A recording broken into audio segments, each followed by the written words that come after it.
మా ఊర్లో అయితే ముత్యాలమ్మ పెడుతున్నారండి అమ్మ వాళ్ళ ఊర్లో. మేము మొత్తానికి ఇంటికి వచ్చేసాము నైటే. కాకపోతే మేమైతే ఈవినింగ్ వెళ్తామండి. అంటే మాకు ఇక్కడ 2-3కి బోనాలు అనేవి ఇంటి నుండి బయలుదేరుతాయి.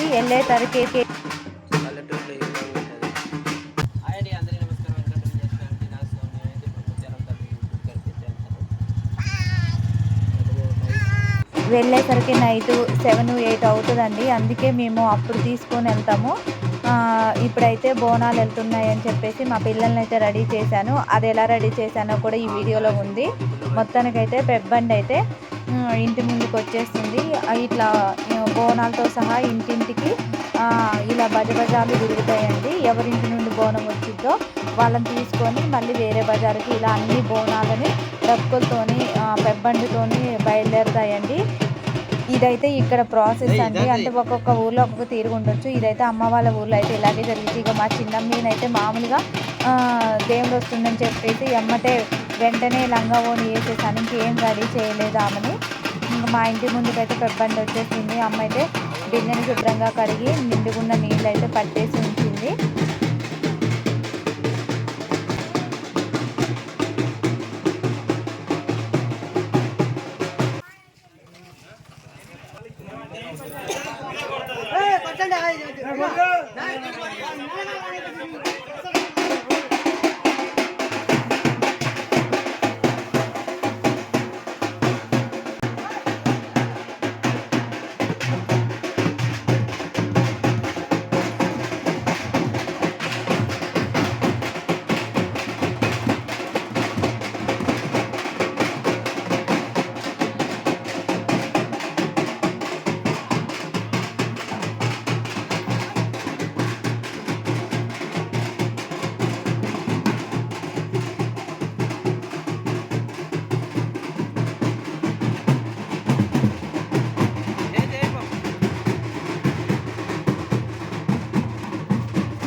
మా ఊర్లో అయితే ఇలా పెబ్బండి కట్టేసి ఇంటింటి ముందుకు వచ్చేసి నీళ్లు పోసేసి ఇలా అయితే గొర్రెపోతుని తీసుకొని వచ్చి ఇలా అయితే తిరిగి బోనాలు అనేది ఇక ఈ పెబ్బండితోనే వెళ్ళిపోవటం ఇది ఒక ఆనవాయితీ. అంటే ఒక్కొక్క ఊర్లో ఒక్కొక్క ఆనవాయితీ ఉంటుంది. మా ఊర్లో అయితే ఇలా ఆనవాయితీగా ఇలా అయితే జరుగుతుంది.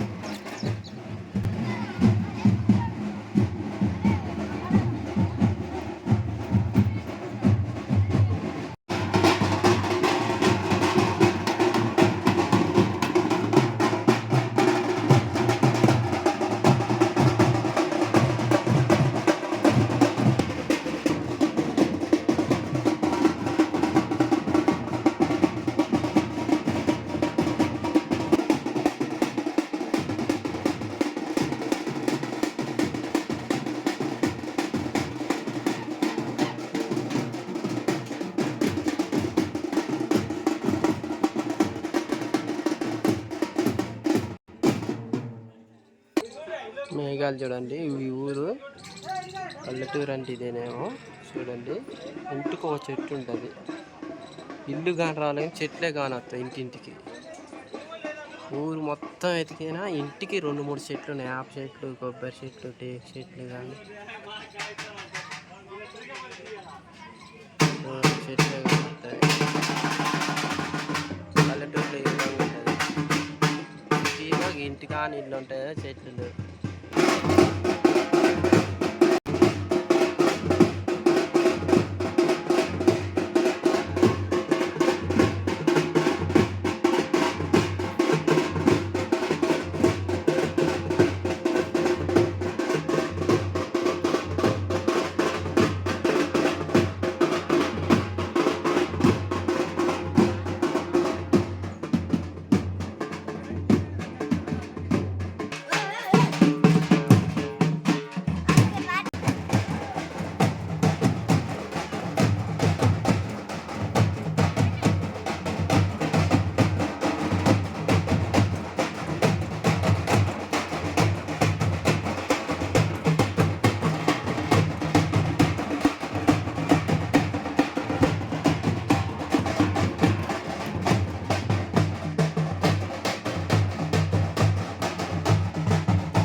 ముత్యాలమ్మ గుడికి వెళ్ళడానికైతే పిల్లలనైతే రెడీ చేస్తున్నాను. ఇద్దరికి హాఫ్ శారీస్ అయితే కట్టేశాను. వామ్మో! వీళ్ళని రెడీ చేయడానికి చాలా టైం పట్టేసింది. కాకపోతే అవి తీసేయడానికి వీళ్ళకి అరక్షణం చాలు. మొత్తం ఎక్కడికక్కడ తీసేస్తారు వితిన్ సెకండ్‌లో. కానీ ఈ పిల్లల్ని ఇలా రెడీ చేసిన తర్వాత చూడటానికి 2 కళ్ళు సరిపోవు. సేమ్ మహాలక్ష్మిలా ఉన్నారు. అసలు ఎంత బాగున్నారో కదండీ! బాగున్నారనంటే మన పిల్లలకి మనం దిష్టి పెట్టుకోవడం కాదు. ఇట్లా అంటే మంచిగా మహాలక్ష్ముల్లాగా ఉన్నారనేసి అర్థం. అందుకే ఇంటికి ఒక ఆడపిల్లైనా ఉండాలి అనేసని అంటారు కనీసం. ఇక మేమైతే ముత్యాలమ్మ గుడికైతే వచ్చేసాము. తమ్ముడు, నేను, అమ్మ, పిల్లలు తీసుకొని వచ్చేసాము. మా చిన్నమ్మ నడుస్తుంది. ఇదేనండి మా ఊర్లో ముత్యాలమ్మ గుడి. ఇది మేమిప్పుడు వచ్చింది స్టార్టింగ్‌లో ఇది అసలైన ముత్యాలమ్మ. తర్వాత గుడి కట్టించారు. అందుకే ఫస్ట్ ఇక్కడ పూజించిన తర్వాతనే గుడికెళ్తారు. ఇది అసలైందండి. అంటే ఫస్ట్ ఇక్కడ ఎలిసిందనమాట. ఇక్కడ ఎలిసిన తర్వాత పక్కనైతే రీసెంట్‌గా ఒక 5 ఇయర్స్ బ్యాక్ ఆ గుడైతే కట్టేశారు. ఇగో చుట్టూ పొలాలు. వన్ సైడ్ పొలాలు, వన్ సైడ్ చెరువు, మధ్యలో రోడ్డు ఉంటదండి. ఇగో ఇది నేనిప్పుడు చూపిచ్చేది అది శివాలయం అనమాట. ఇక్కడ ముత్యాలమ్మ గుడి పక్కనే శివాలయం ఉంది. నాకు ఒకటి కామెంట్‌లో చెప్పండి. ముత్యాలమ్మకి బోనం ఎందుకు చెల్లిస్తారు? అంటే దేనికి ఈ బోనాలనేసి ఓన్లీ శ్రావణ మాసంలో చెల్లిస్తారు. నాకైతే తెలియదండి. తెలిసిన వాళ్ళు ఎవరైనా ఉంటే కామెంట్‌లో తెలియచేయండి. మనందరం చల్లగుండాలి, బావుండాలనేసి బోనం చెల్లిస్తారు. అది కాకోకుండా రీజన్ ఉందంట అండి. నాకు తెలీదు. నేనైతే కనుక్కోవాలి. మిమ్మల్ని అడుగుతున్నా మీకెవరికైనా తెలిస్తే కామెంట్‌లో తెలియచేయండి. ఇక అమ్మ అయితే చీరలు, గాజులు, బోనం అన్నీ తీసుకొచ్చేసి దేవుడి దగ్గర పెట్టేసింది. ఈ పోతురాజు. ఇది గుడికి ఎదురుగా ఉందండి. సో, పోతురాజునైతే గుడికి ఎదురుగా నిలబెట్టారు. యాక్చువల్‌గా ఇంకా బోనాలు బయటున్నాయండి. పిల్లలతోని లేట్ అయిపోతుంది, చీకటి పడుతుందని చెప్పేసి, ఇక నాన్నయితే కోడినైతే కొయ్యలేదు. మాకు లేట్ అవుతుందని చెప్పేసి, ఇంకా పిల్లలనైతే గుడిలో దండం పెట్టించుకొని, మేమైతే అన్నీ పెట్టేసుకొని ఎళ్తున్నాము. ఆ బోనాలన్నీ చెల్లించిన తర్వాత నాన్నొచ్చేసి కోడిని కోసుకొని వస్తాను అని చెప్పారు. సో, ఈ శ్రావణ మాసంలో అందరూ బావుండాలి. అందులో మేముండాలని మనస్ఫూర్తిగా కోరుకుంటున్నాము. మేము అనుకున్న కోరికలన్నీ నెరవేరాలని మీరు కూడా సపోర్ట్ చేస్తూ, మీరు కూడా మమ్మల్ని దీవించండి. మొత్తానికైతే పూజ అనేది కంప్లీట్ అయిపోయింది. ఇక మళ్ళీ మా ఇంటి దగ్గర పెట్టాలి. అత్తయ్య వాళ్ళ ఇంటి దగ్గర మళ్ళీ ముత్యాలమ్మ పెట్టుకోవాలి. ఇది చూపించాను కదండీ ఇందాక శివాలయం అది. ఇగోండి బోనాలైతే ఇక్కడున్నాయి. మేము అయిపోయి వస్తున్నామంటే, ఇంకా ఇటు ఫస్ట్‌లో వేరే బజార్ ఉందండి. అక్కడి నుంచి బోనాలు తీసుకురావడానికి డప్పులతోని వెళ్లారు. వీళ్ళేమో ఇక్కడ ఆగారనమాట. హాయ్! Hello friends. ఎలా ఉన్నారు? బాగున్నారా? మేమైతే చాలా బాగున్నాయండి. ఈరోజైతే అమ్మ వాళ్ళ ఊర్లో అయితే బోనాలైతే ముత్యాలమ్మ అయితే పెట్టేసుకున్నారు. బోనాలు ఇచ్చారు ఈరోజు అనమాట. ఇక్కడ అంటే నాన్న కొడుకుని తీసుకొచ్చారు. నేనైతే అందులో మా ఛానల్ సపోర్ట్ చేస్తున్న వాళ్ళందరికీ పేరు పేరున ధన్యవాదాలు. ఇలాగే సపోర్ట్ చేయండి. థ్యాంక్ యూ సో మచ్ అండి. ఇప్పుడైతే నేనైతే ఆల్రెడీ బియ్యం కడిగేసి నేనైతే ముందుగా అయితే నెయ్యి అయితే వేసేసాను. యాక్చువల్‌గా నేను పలావ్ చేద్దాం అనుకున్నాను. మా వారికి అందరికీ ఇంట్లో కొంచెం జలుబులు చేశాయండి. సో, ఘాటుగా చేయమని చెప్పారు. అందుకే అది కాస్త బగారా అయిపోయింది. యాక్చువల్‌గా సేమ్ పలావ్ లెక్కే చేశాను. కాకపోతే ఏందంటే గరం మసాలా నేను ఎక్కువ తీసుకున్నాను. ఎందుకంటే జలుబుంది కాబట్టి నాటుకోడి పులుసుతోని తింటే ఘాటుగా ఉంటదని చెప్పేసి నేనైతే మసాలా దినుసులైతే ఎక్కువ వేసుకున్నాననమాట. గరం మసాలా ఇట్లా యూజ్ చేశాను. కానీ సూపర్ టేస్ట్ ఉందండి లాస్ట్‌కి.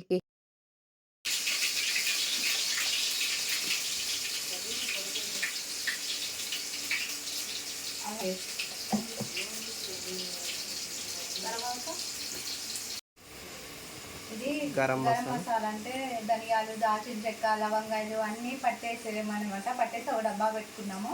అది వేస్తున్నాను. అసలు పలావులో వచ్చేది ఇదే టేస్ట్. కొంచెం ఘాటుగా ఉంటుంది అనమాట. చాలు. కర్రీలో మళ్ళీ అల్లం వెల్లుల్లి పేస్ట్, మసాలా ఇవన్నీ వేస్తాం కాబట్టి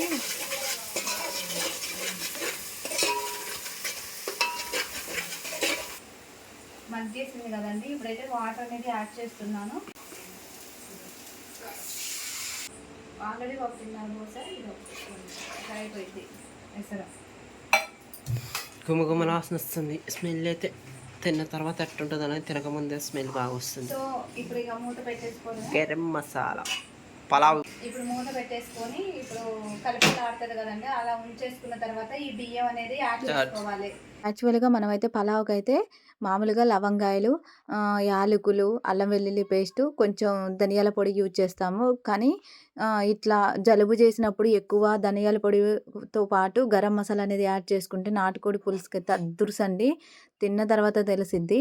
జలుబు చేసినప్పుడు నాటుకోడి పులుసు చేసుకొని ఘాటుగా తింటే జలుబుకి ఒక్క టాబ్లెట్ వేసుకోపోయినా పర్లేదండి. మీలో ఎంతమంది చేశారో కామెంట్ చేయండి. అలా ఓసారి ట్రై చేసి చూడండి. అత్తయ్య వాళ్ళ ఇంటి దగ్గర ముద్దలం పెడుతున్నారు, ఇక్కడ ముద్దలం పెడుతున్నారు. నెక్స్ట్ రేపు రాఖీ, అన్ని సెలబ్రేషన్స్ ఒకేసారి వచ్చినట్టున్నాయి. కాకపోతే ఇంకా ఇక్కడికి వచ్చామని చెప్పేసి అత్తయ్య వాళ్ళు మనం థర్స్డే పెట్టుకుందామని చెప్పేసి మేమైతే గురువారానికి పోస్ట్పోన్ చేసుకున్నాము. ఇంకా మేము వెళ్ళకపోయినా కూడా మళ్ళీ అత్తయ్య వాళ్ళైనా పెట్టేస్తారు. ఇంకా మళ్ళీ మేమైతే మేము ఉన్న దగ్గర అయితే మళ్ళీ మా ఇంట్లో పెట్టుకోవాలి కదండి. మేమైతే నెక్స్ట్ సండే పెట్టుకుంటాంటే శ్రావణ మాసం వరకు మన ముత్యాలం అనేది లాస్ట్ వీక్ కూడా ముత్యాలమ్మని పెట్టుకోవచ్చు. స్పెషల్గా ఈ వారం పెట్టాలి ఆ వారం పెట్టాలి అనేసి ఏమీ లేదు. ఎందుకంటే ఒకళ్ళకి కుదిరితే ఒకళ్ళకి కుదరదు. కాబట్టి అందరూ హ్యాపీగా ఉండాలని ఈరోజైతే ఆ ముత్యాలమ్మ తల్లి దీవెనలతోని యూట్యూబ్ ఛానల్ సక్సెస్ అవ్వాలని ముందుకు వెళ్ళిపోవాలని మనస్ఫూర్తిగా కోరుకుంటున్నారు. అది కూడా మీ సపోర్ట్ వల్లే. మీరు మా వెనకుండి మేము ముందు నడుస్తుంటే మీ సపోర్ట్తో మేము విజయం సాధించగలనే నమ్మకంతో VS family blogs subscribe, comment, share. Thank you so much. చూడండి మసిలిపోయింది. ఇప్పుడు ఎసరికి ఆగేసింది. ఇప్పుడు మనం ఆల్రెడీ కడిగి పెట్టేసుకున్నాం కదండి, బియ్యాన్ని యాడ్ చేసుకోవాలి. చూసారండి, ఎసరైతే కాగేసింది. నేనైతే ఆల్రెడీ నానబెట్టుకున్న బియ్యాన్ని అయితే వేసేసుకున్నాను. ఏంటి ఇంత అనేసి అనుకుంటున్నారా? కాకపోతే మాకు సరిపోయిందండి నాటుకోడి పులుసులోకి ఈ గరం మసాలా ఘాటు. సాల్టా? ఇప్పుడు సాల్ట్ అనేది యాడ్ చేసుకుంటున్నా. ఎందుకంటే కొంచెం కర్రీలు వేస్తాం కదా, ఇందులో కొంచెం తక్కువ వేసుకున్నా పర్లేదు. ఇప్పుడైతే నాటుకోడి చికెన్ చేస్తుంది, నాటుకోడి పులుసు పెడుతుంది మా అమ్మ అయితే. సో ముందుగా అయితే గిన్నె అయితే గ్యాస్ మీద పెట్టేసి అందులో ఆయిల్ అయితే వేసేసింది. తర్వాత ఉల్లిపాయలు ఆల్రెడీ కట్ చేసి ముందుగానే పెట్టేసుకుంది, ఉల్లిపాయలు వేసేస్తుంది.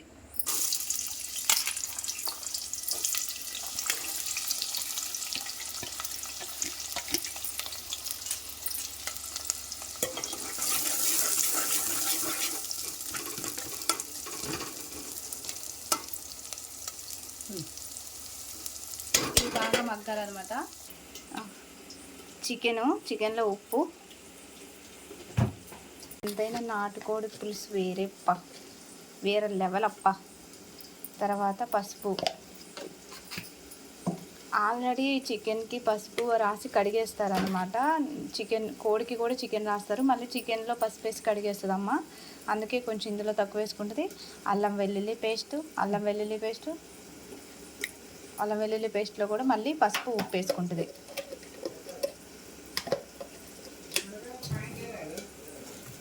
వీటన్నిటిని బాగా కలపాలి.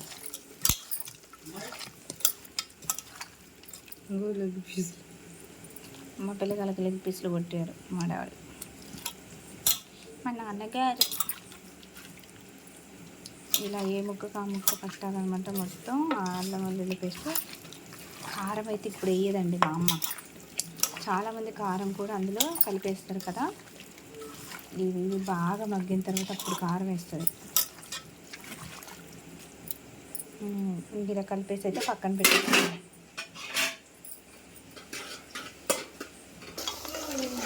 ఉల్లిగడ్డలు అయితే మగ్గిపోయాయి. ఇప్పుడైతే మనం ఆల్రెడీ కలిపి పెట్టుకున్నాం కదండి, చికెన్ అయితే వేసేస్తున్నాము.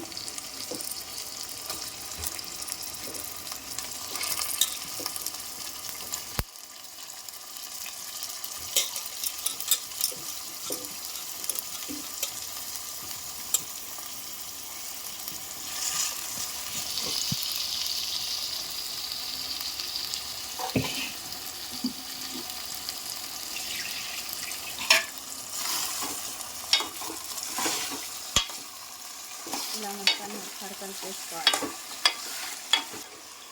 ఇలా మొత్తాన్ని ఇంట్లో తిప్పేసిన తర్వాత మూత పెట్టేసుకోవాలి. ఇదంతా ఆయిల్లోనే దాదాపు ఒక 30-40% కుక్ అవ్వాలన్నమాట ఆయిల్లో. ఇంకా మొత్తానికైతే ఉడికేసిందండి. ఇప్పుడు మొత్తం ఉడికిన తర్వాత అయితే కారం అనేది యాడ్ చేసుకుంటుంది. ఆ కారం అనేది మొత్తం కలిపేసిన తర్వాత అప్పుడు కొంచెం వాటర్ అంటే మీకు ఎంత పులుసు కావాలో అంత వాటర్ అనేది యాడ్ చేసుకోవాలన్నమాట. ఎందుకంటే నాటుకోడిలో పులుసు ఎక్కువ ఉంటేనే టేస్ట్ ఉంటుంది.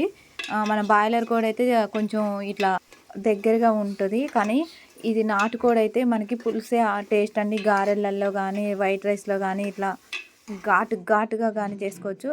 ఇగో ఒక్కటే గింత ఉండి లేనట్టు చింత కూడా చేసుకోవాలండి. తర్వాత పులుసు అనేది యాడ్ చేసుకోవాలి. చాలా చాలా టేస్ట్గా ఉంటుందండి. ఇవన్నీ బొక్కలే ఉంటాయి కానీ సూపు ఒక్కటి ఉంటే చాలండి నాటుకోడికి. ఆల్మోస్ట్ నూనెలో మగ్గేసింది కాబట్టి ఒక 5 మినిట్స్ ఉంచేసి ఆఫ్ చేసుకోవచ్చు. ఇంక అంతే అండి. వేడి వేడి నాటుకోడి పులుసు రెడీ.